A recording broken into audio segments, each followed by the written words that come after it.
سلام، نسرین عربیان هستم. با جلسه هفتم دوره رایگان اسپیکینگ آیلتس در خدمتون هستم.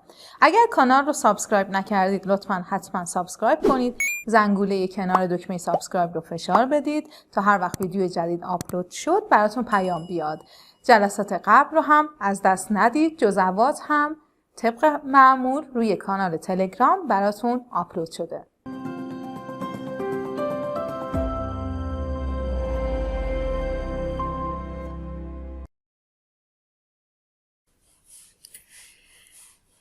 سلام، با جلسه هفتم دوره رایگان اسپیکینگ آیلتس در خدمتتون هستم. این جلسه تاپیکمون آبجکت هست. میدونید که تو پارت 2 اسپیکینگ ممکنه که ازتون بخوان یه آبجکت رو دیسکرایب کنید. حالا این آبجکت میتونه آبجکت های مختلفی باشه که تو طول ویدیو راجبش صحبت خواهیم کرد و همینطور توی پارت 1. بازم میگم اگر ویدیوهای قبلی رو ندیدید درس 1 تا 6 رو حتما ببینید، جا نمونید. جزوه سمپل و جزوه وکابلری رو حتما از روی کانال تلگراممون دانلود کنید.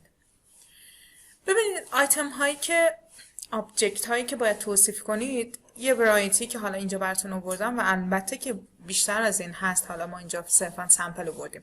an item of clothing. حالا این میتونه تو پارت 2 باشه که شما راجع به یه آیتم clothing صحبت کنید یا تو پارت 1 کلا راجع به clothes صحبت کنید، اینکه چه لباسایی میپوشید، چی ترجیح میدین. اگر پارت 2 باشه که خب طبیعتا پارت 3 هم تاپیک همینه. حالا میتونه راجع به فشن باشه یا راجع به کلوثینگ باشه، اینکه آدما چه لباسهایی میپوشن تو کشور شما و حالا تاپیک های مختلف مربوط به کلوثینگ. A valuable antique.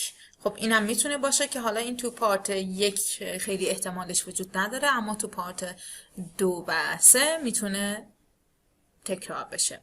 An item of technology. این که خب یه تاپیک خیلی پرتکراره، آیتم تکنولوژی رو صحبت کنید. حالا پارت 1 کلا میتونه راجع به لوازم تکنولوژی، موبایل، کامپیوتر، هر چیزی باشه. حالا میتونه خود اون چیزی رو مطرح کنه یا حالا کلا تکنولوژی. و پارت 2 هم که خب describe a gadget, a device، حالا هر چیزی، a computer that you first bought, a mobile phone, your last mobile phone, your first mobile phone، همه اینا میتونه باشه. A piece of furniture. حالا یا کلی بهتون میگم piece of furniture یا مشخص میکنم براتون، حالا یا خاصش میکنم، محدودش میکنم. حالا تاپیک های مختلف رو که ببینید و جزوه سمپل رو ببینید متوجه میشید. A picture. یه پیکچر رو ازتون میخوان که توصیف کنید، حالا چرا این پیکچر خاص بوده یا هر چیزی. یا اینکه مثلا پارت 1 تاپیک پیکچر باشه، اینکه شما کلا تیکینگ پیکچرز، چقدر تیک پیکچر میکنید، فوتوهاتون رو کجا نگه میدارید. این میتونه تاپیک پارت 1 هم باشه. A vehicle. خب اینم که مشخصه، یه وسیله نقلیه. یا a piece of jewelry، یه قطعه جواهر، طلا، هر چیزی. حالا این چند تا از تاپیک ها بود. اگر سرچ کنید ممکنه قطعا تاپیک های بیشتری رو خواهید دید. خب من الان 3 تا تکست براتون آوردم. روی این قسمت رو پارت 1 خیلی مانور ندادم توی ویدیو، اما تو جزوه سمپل شما میتونید سمپل های پارت 1 هم ببینید. مثلا تاپیک شوز با سوال های مختلف توی جزوه سمپل براتون آوردم پارت 1. حالا گیفت، همه اینا هست. مثلا گیفت گیوینگ یه تاپیک پرتکراره که هم تو پارت 1 ممکنه باشه هم تو پارت 2 و 3.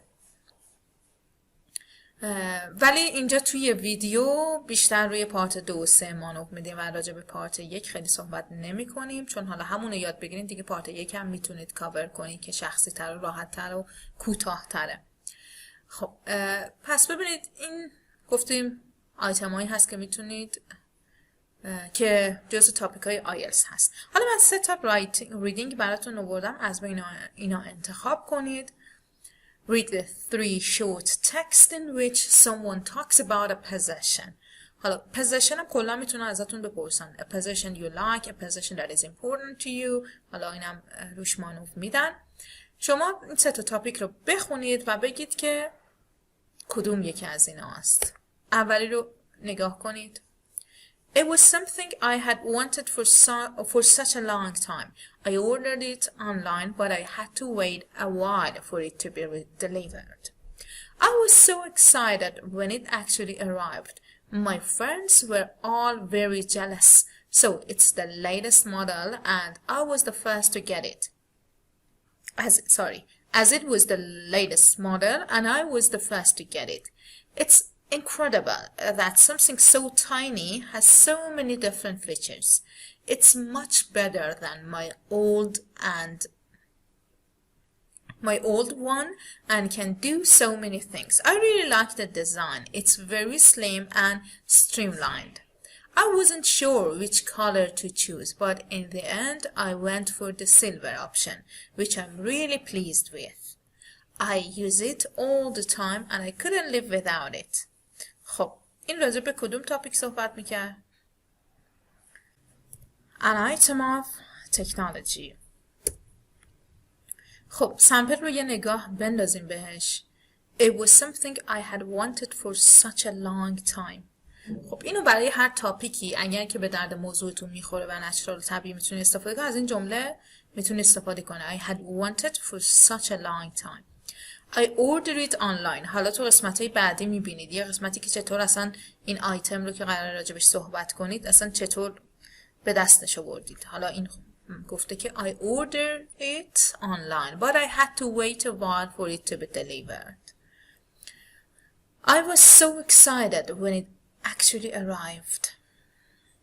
My friends were all very jealous as it's the latest model and I was the first to get it. میبینید compound complex sentences are but as. It's incredible that something so tiny has so many different features. It's incredible that. اینم خوب قشنگه. It's much better than my old one and can do so many things. It has so many features, can do so many things. حالا اینو میشه بازم کرد. پارت 2 دیگه میشه کلی راجبش صحبت کرد. میگه فیچرز داره، میشه خیلی کاربرد داره. میتونی این فیچرز ها و کاربرد ها رو مطرح کنی برای اینکه 2 دقیقتون پر بشه. I really like the design. It's very slim and streamlined. Streamlined هم که معنیش نوشتیم improved or made simpler. خب یه ورژنیه که لاغرتر و کوچیکتر شده و همین دیگه improved هم شده.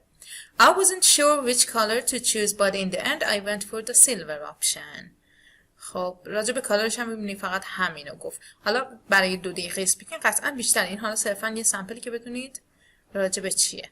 آیتم آف تکنولوژی دیگه. وقتی که improved شده، وقتی که latest model و اینا دیگه مشخصه که an item of technology.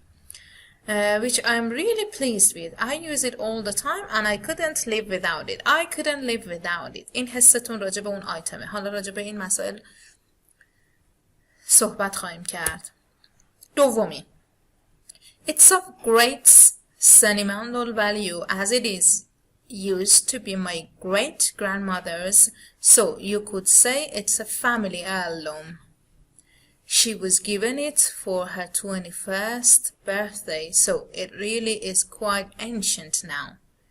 It's now in perfect condition, as the gold has a few scratches on it, but I think that gives it character. I don't often wear it, and I usually keep it locked away, but do put it on my finger. Put it on my finger. It meant a great deal to me and I hope to pass it down to my children or grandchildren. خب اینم که مشخصه a piece of jewelry. یه قطعه طلا بود دیگه. Sentimental value. خب این که از مادر بزرگش بهش ارث رسیده و اینا، یعنی به مادر بزرگش هم حتی قبلا رسیده بوده، sentimental value بهش میده. A family heirloom. خب اینم یه کالیکیشن قشنگیه که واسه آبجکتای انتیک میتونه استفاده کنه. حالا نه لزوما انتیک. heirloom یعنی چیزی که نسل به نسل منتقل میشه. اچش هم سایلنت، دقت کنید. She was given it for her 21st birthday, so it really is quite ancient now. Ancient. انتیک بوده تاپیک، اینجا پرفیز شده، سینونیم استفاده شده ancient. It's not in perfect condition as the gold has a few scratches on it. خب شرایطش هم میگه الان ظاهرش descriptionش چطوریه. همیشه یه description باید راجع به object ها بدیم. But I think that gives it character. حالا این که روش خط افتاده و اینا perfect condition نیست ولی بهش شخصیت داده، خاصش کرده. I don't often wear it and I usually keep it locked away but do put it on my finger. خیلی نمی پوشدش. ببین یه جا گفته wear، یه جا گفته put it on. Paraphrase. Keep it locked away. استراکچر قشنگیه. It means a great deal to me. It means a great deal to me. قبلی چی گفته بود؟ I couldn't live without it. اینجا گفته it means a great deal to me. And I hope to pass it down to my children or grandchildren. خب تا میبینید که این سمپل ها پر از کالوکیشن ها، جملات و استراکچر های قشنگ هست. برای همین انتخاب کردیم که اینجا راجبشون حرف بزنیم. آخری هم ببینیم چیه. I spotted in an old junk shop and and it immediately appealed to me as it looks as if it's got an interesting history. I love all the little marks on the wood and the hand-painted drawer knobs are really beautiful. I don't think it's very valuable, but I'm really fond of it and I have it on display in my living room. Visitors often admire it and ask me about it. They think I bought it in some exotic faraway country. They're always surprised when I tell them I paid £5 for it in an old second-hand shop. It's not just decorative though. It's useful too and it's great for storage. I keep all my DVDs in it. خب اینم که مشخصه یه a piece of antique or furniture هم میشه باشه ولی خب چون قدیمیه a valuable antique. حالا البته خودش گفته بود که valuable نیست ولی خب antique میتونه باشه. I spotted it in my ببین چطوری تهیه‌اش کرده. قبلی چطوری بود؟ I ordered it online. این یکی از گرندمادرش بهش رسیده بود.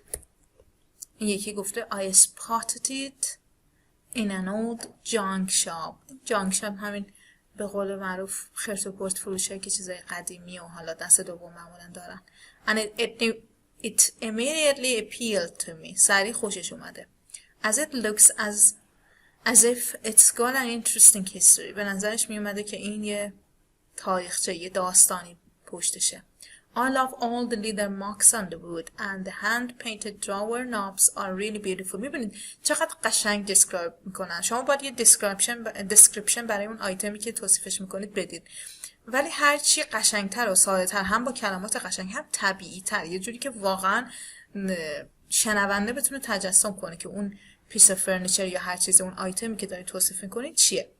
I don't think it's very valuable but I'm really fond of it. خیلی ارزشمند به نظر نمیاد باشه اما من دوستش دارم. I am really fond of it and I have it on display. Have something on display این در معرض دید قرارش دادم که همه ببینن. Visitors often admire it and ask me about it. Visitors often admire it. حالا کسایی که میان خونش خوششون میاد و ازش میپرسن این چیه. They think that I bought it in some exotic faraway country. حالا حسی که بقیه هم داره رو میگه فکر میکنن که حالا یه چیزی از یه کشور دور یه آیتم عجیب خریدن. exotic، عجیب غریب. They're always surprised when I tell them I paid 5. و surprised میشن وقتی که میگه من فقط 5 پوند خریدم. کجا؟ In an old second hand shop. میبینید سینونیمو junk shop، second hand shop. هر جا که سمپل میخونید برای رایتینگ و برای اسپیکینگ، مخصوصا کلمات پرتکراری که مثلا اولش میبینید و نمیتونید برای سینونیم پیدا کنید، کلمه براتون جدیده، حتما یادداشت کنید یه لیستی از سینونیم‌های خوب داشته باشید. It's not just decorative though. بازم میبینید ساختار though. It's not just decorative though. فقط تزئینی نیست. It's useful too. حالا کاربردش هم میگه. اون قبلی گفت یه عالمه فیچر و کاربرد داره ولی راجبش حرف نزد. این ولی راجبش حرف میزنه. It's useful too and it's great for storage. میتونه ازش به عنوان ذخیره کردن وسایلش استفاده کنه. I keep all my DVDs in it. خب ببینید وقتی که میخواید یه آیتم رو توصیف کنید، حالا میخواد هر چیزی که باشه، حالا گیفت باشه، میخواد a possession which is important to you, a possession which is given to you, an important gift, a valuable، حالا هر آیتمی که باشه یه همچین لیستی برای خودتون تهیه سعی کنید بکنید. possession اسمش چیه، where you got it، از کجا آوردینش، general description توصیفش کنید، appearance که حالا این هم میتونه تو general descriptionش باشه، what it's used for برای چی استفاده میشه و what it means to you. سعی کنید به این سوالا جواب بدید، راجع به هر کدوم اینا چند تا کلمه و جمله بنویسید که بتونید اون آیتم رو توصیف کنید. این کار برای خودتون در واقع راحت‌تر کنید. بدونید وقتی که دارید از یه آیتم صحبت میکنید، یه آبجکت، یه شی صحبت میکنید، چیا باید راجبش بگید. حالا معمولاً هم سوالای مثلا اگه پارت 2 باشه، سوالای پارت 2 خودش شامل همین سوالا میشه. ولی خب شما دیگه میتونید حتی اگه سوالام این نبود ولی با همینا میتونید کاور کنید تاپیک رو. الان ببینید برای این سه تا آیتمی که خوندیم چیا بود. جنرال دسکریپشنشون چی بود؟ The latest model, a family heirloom, decorative and useful. از کجا آوردنش که خب راجبش حرف زدیم. Online from great grandmother, an old junk shop. Appearanceش چطوری بود؟ اولی tiny, slim and streamlined, silver که مثلا شاید گوشی بود. Not in perfect condition, the gold has a few scratches. Looks as interesting history, marks on wood, hand-painted drawer knobs. در این ناب یعنی اون در این چی میگن دستگیره، دیدین این کشوها چی میگن بهش، دستگیره دارن یه حالا یا از این گردا دارن که روشون باشون باز و بسته میشه، اینا رو میگن ناب. حالا دور ناب هم داریم دیگه. What is used for واسه چی استفاده میشه؟ They can do many things with it. Learn for a special یا it can do many things. مثلا اگه گوشی باشه باش خیلی کارا میشه کرد. Learn for special family occasions. اون که رینگ بود میپوشه برای مناسبت های مختلف خانوادگی. و DVD storage آخری. اولی هم که خب مثلا فکر میکنم حالا گوشی یا هر چیز دیگه بود، آیتم تکنولوژی بود، حالا MP3 پلیر هر چیزی، گفت فقط استفاده دیگه داره. حالا اینجا همین نوشته. What it means to the speaker lacks the design, couldn't live without it, of great sentimental value, means a great deal to her, immediately appealed to him, and really fond of it. بعد میبینید از همینا استفاده کرده دیگه، با همینا جمله سازیشو کرده بود. پس شما یه همچین تیبلی واسه اشیای مختلف حتما آماده کنید، واسه گیفت، واسه piece of clothing، واسه picture، واسه an ancient item that you have، هر تاپیکی که راجع به آبجکته. حالا خلاصه تر از اون میتونه این باشه که بیشتر بولت پوینت ها اینه. How you got it، از کجا آوردیش، descriptionش و why is it important. اینا مهمتره. حالا سمپل های مختلف رو که میخونید حتما ببینید چطوری راجبش صحبت کردم. مثلا how you got it was a gift I received on my last birthday. It was bequeathed to me. I inherited it. یعنی این جفتش یعنی به هم ارث رسیده. I ordered it online. این که حالا دیگه خودتونم خریدید که دیگه روش های مختلف داره. descriptionش اگه آیتم تکنولوژی باشه it's a state of art, high tech, cutting edge, brand new, the latest model. حالا همینا رو تو جزوه vocabulary داریم راجبش صحبت میبینید definitionاشو. رنگش it's brightly colored, it's red، این red نیست رده. it's wide, it has so many different features. خب why it is important, it means a lot to me because of فلان.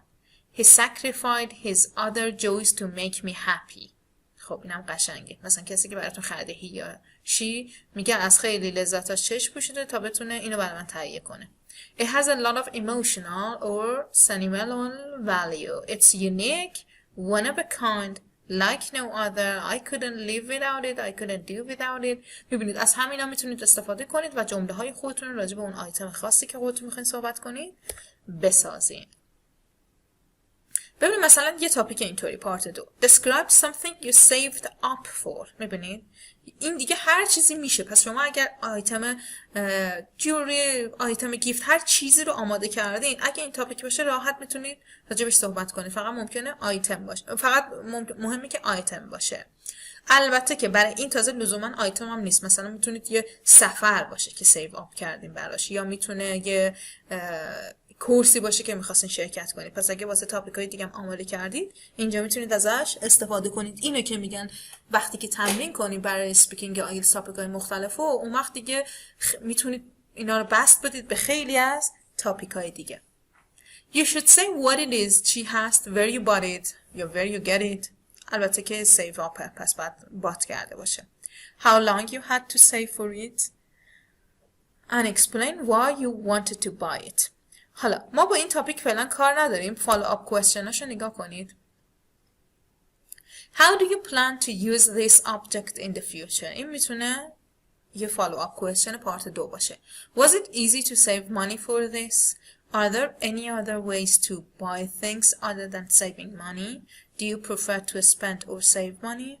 ببینید حالا اینا رو میخوام که بخونید با پارت دوم مچ کنید.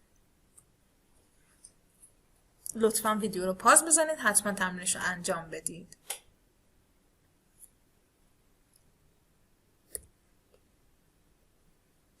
خب اینم از جواباش. How do you plan to use this object in the future? I still use it every day and I expect that will continue at least until I replace it with the next model. Was it easy to save money for this? I suppose I was motivated to do it quickly, so that helped, but it still took me a long time to get enough together to afford it. هنوز نمیتونه بخرش. Are there any other ways to buy things other than saving money?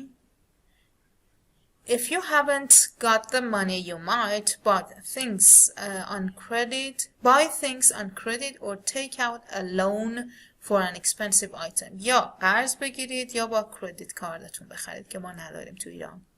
Do you prefer to spend or save money? I absolutely love shopping, particularly for clothes and music. So that's where most of my money goes, I'm afraid. خب متاسفم هست که این کار میکنه. یه شاپر نه سیور. Love shopping, particularly for clothes and music. خب حالا این سمپل ها رو آورده بودم که نگاه کنید ببینید برای فالو آپ کوئسچن ها چطور میتونید جواب بدید. برای پارت 2 امروز یه پارت 2 طولانی آوردیم که همون 2 دقیقه باشه و شاید هم بیشتر حتی از 2 دقیقه، ولی خب دیگه یه دونه آوردیم که دیگه چون جزوی سمپل کامل هست دیگه همونجا میتونید سمپل های مختلف رو ببینید. Describe the best gift or the best present you have ever received. بهترین هدیه که تا حالا دریافت کردی. حالا این بهترینه، میتونه هر کلمه دیگه باشه. The first, the last, the most important, valuable gift for you. هر چیزی. What the gift was, who gave it to you, when you have received it, and explain why it is the best gift or present you have ever received.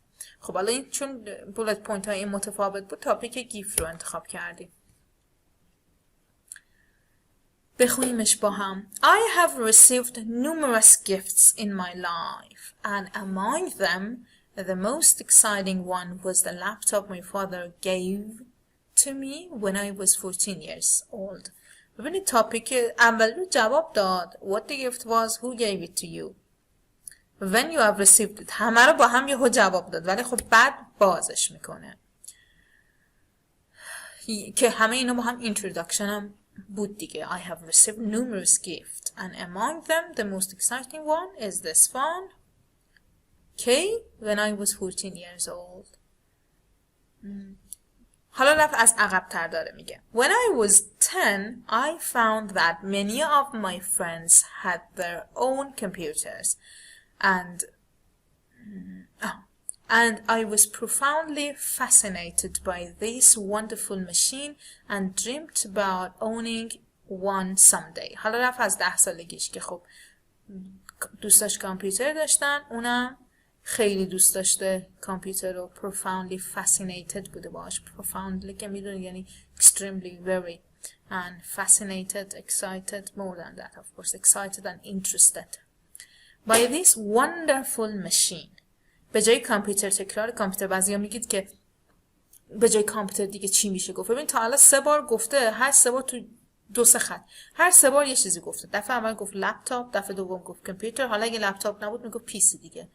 دفعه دوم گفت کامپیوتر، دفعه سوم گفت wonderful machine and dreamed about owning one someday. ببینید چقدر قشنگه. owning one instead of having one someday. خب من همیشه میگم دیگه فرق بین 6 و 7 و 8 و 9. I would like to thank you for the chance to let me talk about the best gift that I have ever received. این جمله حالا تو سمپل ها زیاد میبینید. حالا جمله بدی نیست، نمیگم که اصلا استفاده نکنید، ولی خب خیلی هم با این جملات کلیشه‌ای اگزمینرها رو برد نکنید. سعی کنید زودتر برید سر اصل مطلب و بگید چی. حالا نمیخواد تشکر کنید که این تاپیک رو انتخاب کرده، اما حالا اگه دیگه خیلی کم آوردید چیزی ندارید بگید، میتونید از این جملات هم استفاده کنید. Luckily it was a gift that came from the person I really admire. Luckily با adverb شروع کرد، خیلی قشنگه. It was a gift that came from. ببینید بازم میگم تاکید میکنم فرقش با کسی که شیشه و مثلا میگه my father gave it to me.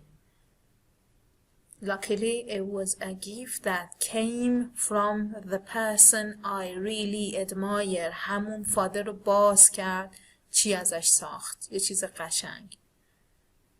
Came from the person I really admire. هم وکبش رو گرفت هم structureشو. After being promoted, after ببین از این لینکرهای sequencing. After being promoted to grade 6 in my school, I got admitted to a computer training center and I learned some basic computing. خب حالا میخواد بگی که چرا کامپیوتر نیاز داشته کلاس 6م که رفته.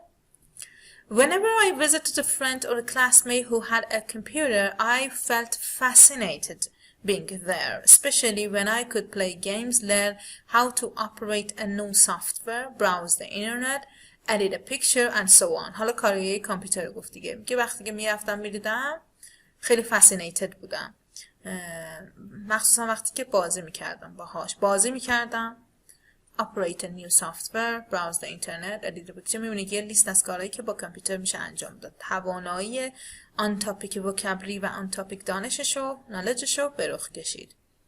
I sometimes visited some of my friends' houses more often than usual only because they had computers. میرفت خونه دوستاش only because they had computers، چون کامپیوتر داشتن.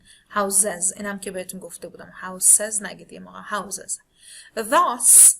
thus whenever thus میبینید this phenomenal machine became the only dream of my life. اونایی که نمیدونید داست چیه همون سوه. بنابراین this phenomenal machine، ببین دیگه حالا باز دوباره اینجا کامپیوتر گفته بود، اینجا یه چیز دیگه گفت phenomenal machine، این ماشین پدیده. became the only dream of my life، خیلی دیگه آرزوشو داشته.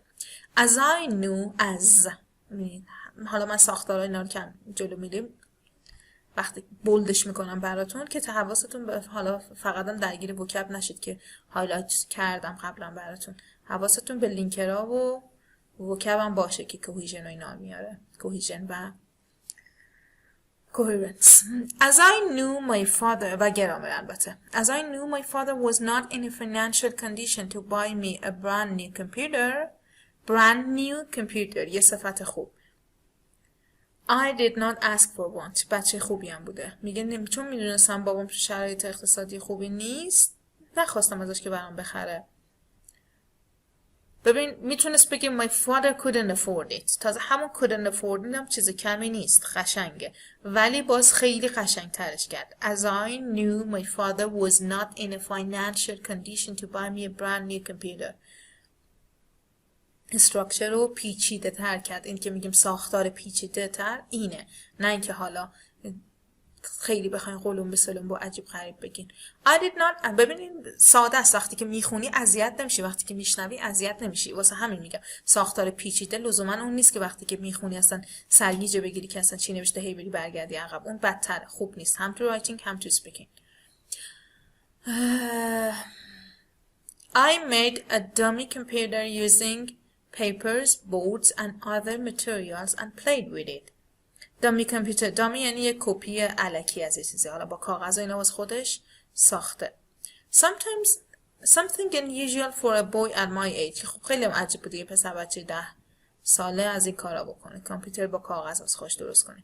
One day I bought a piggy bank and started saving coins and notes with the sole intention to buy a computer someday. شروع کرده قلنک خریده، پیگی بانک قلنک خریده و شروع کرده کوین و نوت جمع کردن، سکه و اسکناس with the sole intention، با هدف، با قصد و نیت اینه که کامپیوتر بخره. with the sole intention، قشنگ بود. To buy a computer someday. After 1 month or so, I found that I saved only $10 in total, and that was something frustrating. آخه بعد از چند وقت، بعد از 1 ماه فهمیده که فقط $10 و خیلی ناراحت شده دیگه. With time یعنی همین که حالا زمان میگذشت، با گذشت زمان در واقع. And I would say with a little maturity، هم با گذشت زمان هم با بزرگ شدنش، بالغ شدنش، I got busy with other stuff and could hardly find time to visit friends' houses to use their computer. دیگه سر شلوغ شده، نمیتونست بره خونه دوستاش کامپیوتر بازی کنه. I got busy with other stuff and could hardly find time. به جای I didn't have time, I could hardly find time to visit friends' houses to use their computers. But at a hidden corner of my heart, I felt the same fascination for owning a computer. خیلی قشنگ بود. At a hidden corner of my heart، یه گوشه قلبم. I felt the same fascination for owning a computer. هنوز اشتیاق خرید کامپیوتر رو داشت، داشتن کامپیوتر رو داشت. حالا رسید به ماجرا. میبینید اینو میگن اگزامینرها، اینو میخوان از شما که یه جوری قصه شما. خود من با عنوان ماک اگزامینر ریسافام پیش اومده، هر دو طرفش برام خیلی پیش اومده بود. حالا دیگه ما همه اگزامینرهای اصلی ماک اگزامینر همه انسانن دیگه، به هر حال جلوی احساساتو نمیشه گرفت. یکی می اومد غرق استوری تاپیک دوش می شدیم. خود من بارها پیش اومده بود که انقدر خوشم آمد اون داستان، دلم نمیاد 2 دقیقه‌اش تموم میشد، دلم نمیومد قطعش کنم بگم خب بس سال، دوست داشتم داستانش تموم بشه تا بشنوم، یا آرزو میکردم حداقل یه فالو آپ کوئسچنی باشه که این ته داستان رو به من بگه.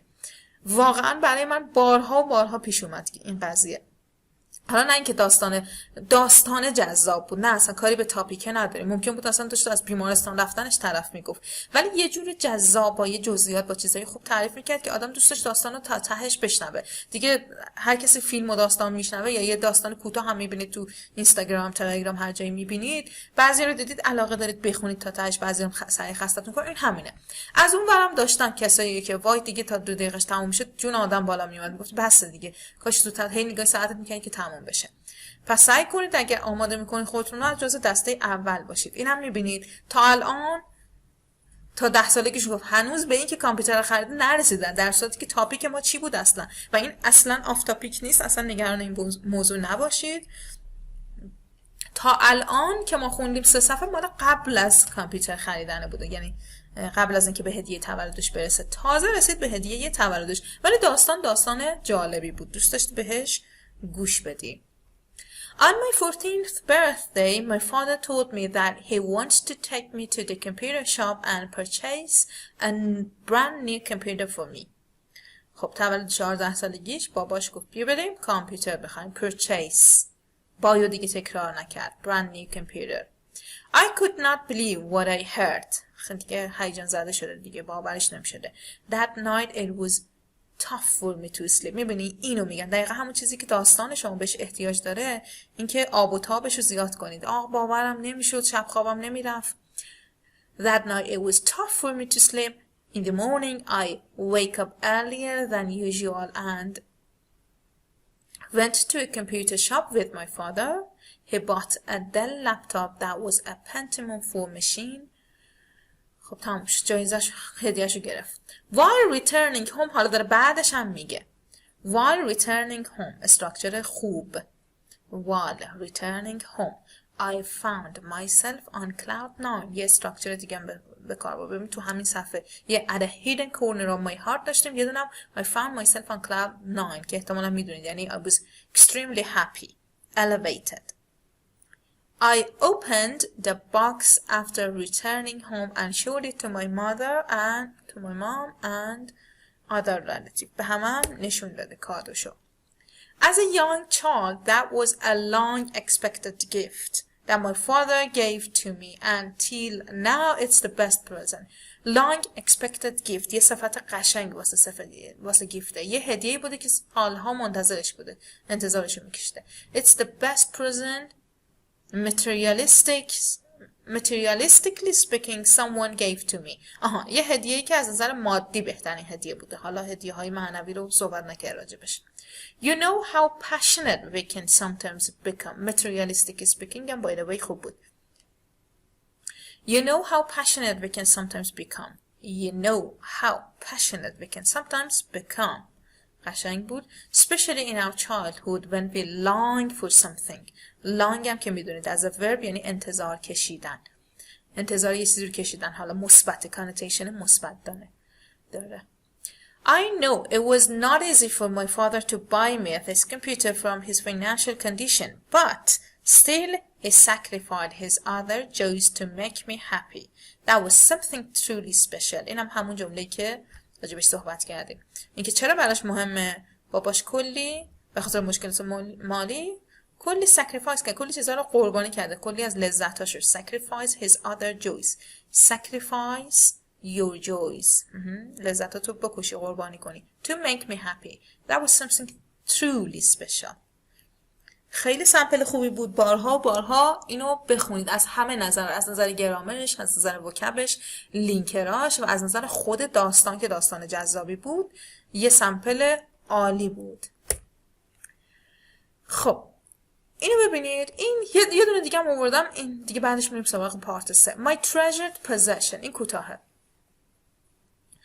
treasured possession اینو واسه سینونیما تو جزوی وکب آوردم. cherished possession اینا همه یعنی یه چیزی که براتون مهمه، ارزشمنده. Unit 1. Recording 10. My treasured possession is a very old carpet that has been in my family for 4 generations. My great-grandfather was a salesman. He sold carpets in Calcutta. During the 1950s, he went bankrupt and went to South Africa to find his fortune. Legend has it that he took nothing but the clothes he was wearing and this carpet. I'm not sure this is true, but that's the story. Anyway, he made his fortune in South Africa and the carpet remained in the family. When he died, my grandmother inherited it, and instead of putting it on the floor of her house in Durban, she hung it on the wall. Even as a young child, I remember it. It's brightly coloured, red, white, green and gold, with these beautiful patterns that look like leaves. And I just remember it hanging on the wall of the dining room and always wondering why a carpet was on the wall. Anyway, eventually it was bequeathed to me, and it's now on my wall. It's a little bit old and frayed now. I suppose I should repair it. Some of the weaving is falling apart, but it still looks okay. When I die, my children will have it, and then their children, so it will always be in the family. خب گوش دادین. اینو از کتاب اسپیکینگ ادوانس براتون آوردم. حالا از هر جا من پیدا کنم به قول معروف ریسمانی چنگ میزنم که در معرض سمپل های خوب قرار بگیری. be exposed to good material. مخصوصا این که فایل صوتی داشته باشه برای من خیلی مهمه، چون دوست دارم ببینید که اون حس خود گوینده بگه. خب باز فرق میکنه گوینده اون داستان تا حالا من بخونم از روش براتون، که اون حس رو، این که چطوری جملات رو میگرم کاملا درک کنید و سعی کنید شبیه به اونا باشی که حالا همشون هم نیتیون دیگه. My treasured possession. خب راجب چی صحبت میکنه؟ راجب an old carpet that has been in family for 4 generations. یه فصلی که 4 نسل تو خانواده بوده.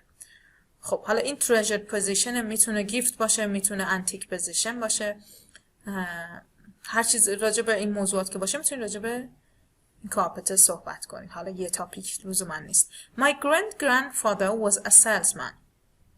جد پدریش great grandfather، بابای بابا بزرگش دیگه، salesman بوده. He sold carpets in Calcutta.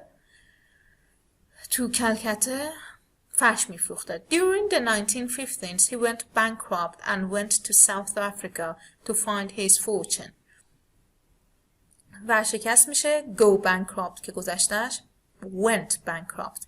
ورشکست میشه و میره ساوت افریقا که گنجش دست پیدا کنه، پولدار بشه. find his fortune. legend has it rumor has it. این از rumor has it یه ذره قوی تره، یعنی حالا شایعه است که اینطور میگن، افسانه است که that he took nothing but the clothes he was wearing and this carpet. فقط لباس تنش با خودش برده و این فرشه رو. I'm not sure this is true but that's the story. مطمئن نیستم درست باشه اما این شکلیه. anyway برای چی استفاده میکنیم وقتی که میخوام تاپیک رو عوض کنیم؟ بریم سراغ مبحث دیگه. Anyway, he made his fortune in South Africa and the carpet remained in the family. خب پولدار شد و این فرشه رو نگه داشتن. When he died, my grandmother inherited it and instead of putting it on the floor of her house in Durban, she hung it on the wall. خب ارث رسید به مادر بزرگش و به جایی که بندازش زیر پا آویزونش کرده به دیوار. Hung it on the wall. Even as a young child, I remember it. It's brightly colored. رنگای روشن توش به کار رفته بود. Reds، انواع قرمزها. White، green and gold. With these beautiful patterns that look like leaves. یه فرمایی که شبیه برگ بودن. الگوهایی که شبیه برگ بودن. طرح‌هایی که شبیه برگ بودن. And I just remember it hanging on the wall of the dining room and always was wondering why a carpet was on the wall. همیشه فکر می‌کردی که چرا این فرش رو باید آویزون کنن به جایی که بندازن زیر پا. Anyway, eventually it was bequeathed to me and it's now on my wall. بهش ارث رسید و آویزونش کرده روی دیوار. ببینید هم کلمه خوب گفت هم از ساختار مجهول استفاده کرد. It was bequeathed to me. It's a little bit old and frayed now. frayed نخنما شده، حالا تار پودش از هم جدا شده. I suppose I should repair it. Some of the weaving is falling apart. بعضی از دوختاش falling apart شده، جدا شده. But it still looks okay. هنوز خوبه. When I die my children will have it and then their children. میبینید بعضیش نمیدونم شنیدید یا نه، میگن راجع به گذشته حال آینده صحبت کنید تو پارت 2 تون تا جایی که ممکنه. این سمپل دقیقاً این کار کرد. از گذشته گفت، گذشته خیلی دور، رسید به داستان این کارپته، از حال گفت که داره باش چیکار میکنه و از آینده. همه تنسا رو پوشش داد. خوب بود و بازم میبینی سعی کرد داستانش رو جذاب کنه با گفتن داستان جد پدریش. اوکی، اینم حالا باز اگه میخواید گوش بدید حتما سمپل خیلی خوبی هست. ببینید باز میبینید این کیو کاردای پارت 2 که با تاپیک object هست. Describe a thing which is important to you. A gift you received in your childhood. A gift you received on your birthday. Something you bought this year. A memorable gift. A valuable possession. An expensive gift. A gift you حالا giftش زیاده. A gift you gave to your friend. Something you borrowed which was useful. میبینید حتی چیزی که قرض گرفتین. A toy. حالا توی هم خودش یه داستانیه که تو پارت سم زیاد داریم. حالا من براتون تو جزء سمپل توی آوردم، فلاور آوردم، شوز آوردم، گیفت آوردم، همه اینا رو آوردم. نگران نباشین، سمپلای خوب زیادی در اختیارتون قرار داده شده. بریم یه چند تا سوال پارت 3. ببینید هر سوال اینجا کانکشنش شاید به نظرتون عجیب بیاد که هر کدوم چرا یه سواله. سعی کردم از هر نوع سوال، مثلا پوزیشن، نمیدونم گیفت، توی، از هر نوع سوال یه دونه براتون پارت 3 بیارم، یه دونه خوبش و یه ذره سخت‌ترش که شاید ایده پردازیش براتون سخت باشه بیارم تا ببینید سمپل‌های مختلفو. Compared to the gifts which people have received 10 years ago to the gifts that people now are receiving, what's the difference between them? 10 سال پیش مردم چه گیفتایی میگرفتن، الان چی؟ میبینی سوال comparison. پست اسپیکینگ آیلتس که توی کانال اینستاگرام گذاشتم، اگه ندیدید ببینید انواع سوالای پارت 3. گذشته آینده رو گذشته و حال باید مقایسه کنیم. To answer this question, we have to go back to the past and think of the types of present we gave and received. این introductionش بود. خوب بود. Despite my young age, I have some memories of such presents that my family and relatives gave me. Despite my young age. خیلی قشنگه. با اینکه بچه بودم یادمه. هنوز یه مموری دارم از گیفتایی که میدادیم و میگرفتیم. I would say that in the past, specifically 10 years ago, دقیق ترش کرد, the types of gifts, because چون تاپیک خودش گفته بود 10 years ago دیگه. The types of gifts exchanged, reduced clause which were exchange, میگه exchange. خب حالا من رو گرامر رو خیلی براتون باز نکردم اینجا، چون بعد از این کورس اسپیکینگ میخوام کورس گرامر رو داشته باشیم. برای همین خیلی اگه من بخوام اینجا همه چی رو توضیح بدم دوباره اون خیلی تکراری میشه، ولی اون اینکه هدفمون کلا رو گرامر باشه بیشتر کمکتون میکنه. Exchange were primarily clothes, toys, household appliances and books. اون موقع بیشتر لباس میگرفتن، اسباب بازی، وسایل خونه and books. Apart from the fact that دوباره یه لینکری که استفاده ازش قشنگه. Apart from the fact that علی رغم حالا بقیهش باید بخونیم. They weren't related to technology. They were also significantly important, educational in most cases and most of the time expensive. درسته که به تکنولوژی مرتبط نبودن اما مهم بودن، آموزشی بودن بیشتر و اغلبم گرون بودن. Nowadays, presents are more symbolic than substantial or useful. امروزه بیشتر سیمبولیکن، نمادینن تا اینکه substantial considerable باشن، خیلی بزرگ باشن، خیلی مهم باشن، یا اینکه useful باشن، اصلا کاربردی باشن. People these days often give and receive technology related gifts. کادوهایی میگیرن و میرن که به تکنولوژی مربوطه. البته که اکسپنسیو، ولی خب حالا دیگه بعضی از این کادوها میدن. Which were quite rare in the past. قدیما هم چیزی نبود. Quite rare. Which were relative clause. اونجا gifts exchange اونم relative clause بود که reduce شده بود، اینجا دیگه reduce نشده.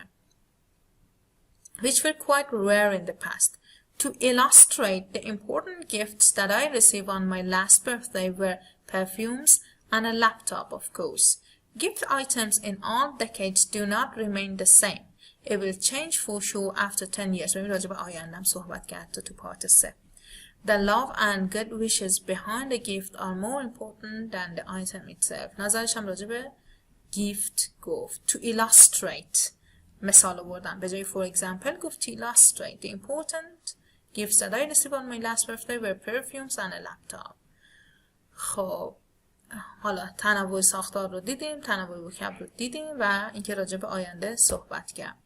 How playing with toys can help children to develop mentally. Well, چطور بازی کردن با وسایل اسباب بازی ها میتونه به رشد منتالی، روانی ذهنی بچه ها کمک کنه. Well, it is a really sophisticated question. خب sophisticated question خیلی قشنگه، سوال پیچیده ایه به جای که بگید difficult question. As far as I can tell, toys help children to grow mentally. As far as I can tell, از اونجایی که من میدونم, as far as I'm concerned, as far as I know. Toys help children to grow mentally because when they are playing with them, they try to assume responsibility or make believe games about their life and actions. به بچه ها کمک میکنه تا ذهنی بیشتر improve کنن، grow کنن. چرا؟ چون وقتی دارن باش بازی میکنن they assume responsibility. مسئولیت پذیر میشن، مثل همین خاله بازی که بچه ها انجام میدن. make believe games بازیایی که شبیه بازیایی واقعیه، لایفشونو دارن کاپی میکنن. Some of the toys, like soft toys, can make children familiar with different animals and their life, and they will help children to learn about a lot of things about them. خب این هم که بازی مربوط به اسباب بازیایی که انیماله و imagining how they feed or how they survive can give them a good mental lesson. Children also simulate some conditions while playing with a toy. Let's say a toy car and an accident or how to prevent it. Certainly, toys have a great impact on children's mental development. چند تا مثال آورد، هم اولی رو گفت مثل همون جریان real life game و بعد انیمالز رو گفت، بعد بازیایی مثل توی کار، اکسیدنتی که با ماشین بازی میکنن، حالا باعث میشه که یاد بگیرن، شاید تصادف نکنن، چطور از تصادف جلوگیری کنن، اینا باعث mental growthشون میشه. How much developed is the toy industry in your country? خب صنعت اسباب بازی چطوریه؟ چقدر پیشرفته است تو کشورمون؟ The toy industry in my country is not developed. Most of the toys that are available in the market are from China. تو کشور ما متاسفانه خوب نیست. این راجع به ایرانه. بیشتر اسباب بازی چینی هن. I think since raw materials in my country are very expensive, the price of a toy produced inside the country will be 2 or 3 times more than the same Chinese toy in the market. That is why nobody is eager to invest in toy industry. یه جواب خوب و نسبتا کامل بود. رامتالیا مواد خام تو کشور ما گرونه، برای همین قیمت اسباب بازی از اونی که از اون نمونه چینیش خیلی گرون تره. پس that is why nobody is eager to invest in toy industry. برای همینی که هیچ کس نمیخواد سرمایه گذاری کنه تو صنعت اسباب بازی. Why having a bike is pleasant for a child. چرا بچه ها دوچرخه دوست دارن؟ Because they enjoy riding it. خیلی ساده. They spend most of their time outdoors. They learn lots of techniques about balancing and controlling. They learn how to react on time. They enjoy changing positions while riding. It is good for children's general health as well as mental one. همه رو لیست کرد گفت. حالا این پارت 3 میخوایم بگیم بهتره که بازش کنید. Balancing, controlling, reaction نشون دادن, change position. خب این ایده ها به ذهن هر کسی نمیرسه. ایده هاش خوب بود ولی برای پارت 3 بهتره که یه ذره بازشون کنیم. Do you think that there should be a separate lane for bicycle? این هم مربوط به بایسیکل. باید یه جاده جدا داشته باشن. Absolutely. Especially for cyclists in big cities, since riding a bike in big cities is really dangerous. Hazardous synonyme. It is really necessary to allocate a special lane. Allocate a special lane. اختصاص بدن، تخصیص بدن. For cyclists to ensure their health. که سلامتشون رو مطمئن بشن. Also, motorists should be taught to respect the rights of cyclists, and if there is not a special lane for them, give way, drive cautiously and prioritize. خب به درایورها، به موتوریستان باید بگن که حواسشون به این سایکلیستا باشه. اگر لین جدام ندارن اونا رو بذارن تو اولویت و درست رانندگی کنن. What kind of possessions shows a status in your country? چه دارایی استاتوس آدم رو نشون، جایگاه موقعیت اجتماعی آدم رو نشون بده تو کشور شما؟ Well, I cannot precisely say. یه جواب خوب. من نمیتونم دقیق بگم. But as far as I know, این جملات رو اگه خوب استفاده کنی خیلی خوبه. Possessions like a good car or a cool house are items that have connection with social status. اونجا گفته بود shows status، اینجا گفت that have connection with social status. آیتمایی مثل خونه و ماشین خوب. People think if a person has a brand new car, he deserves more respect than they take him into a group of high social rank. اگه یه ماشین نو خوب داشته باشن بیشتر به آدم ها احترام میذارن. خب اینم سمپل آخر بود. امیدوارم که این جلسه هم براتون مفید بوده باشه. خسته نباشید.